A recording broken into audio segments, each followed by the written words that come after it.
Hey guys, welcome back to Dental Dork. My name is Chrissy. I'm a registered dental hygienist, and today I'm going to be talking about prescription toothpaste. Yes, I needed my coffee.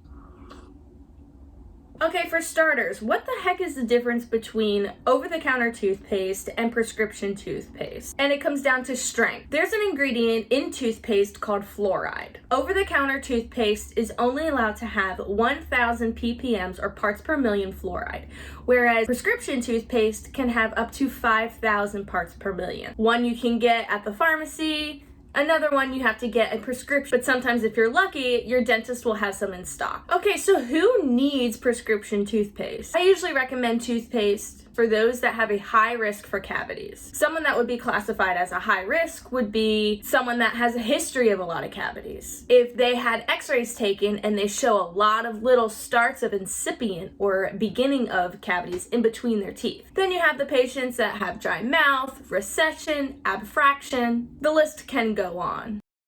Another reason I might recommend prescription toothpaste is for somebody that has significant sensitivity. Okay, so what does it do? When applied and given the chance to work, which is why you don't eat or drink anything for 30 minutes after it's applied, it actually chemically changes the compound of your tooth.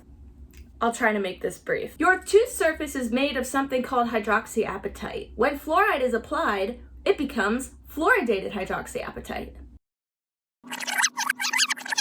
To simplify, you know when you have really large skin pores and they kind of catch a lot of things, and then you have skin pores that are really tiny and they look really smooth and really pretty? Well, basically, fluoride on a microscopic level allows your teeth to have really tiny pores instead of having big pores that catch a lot of bacteria. That is the very simplified version of something that's very scientific. Thanks for watching. If you could subscribe and like and comment any topics you might want me to talk about in the future, that would be super helpful. Thanks and have a great day, guys.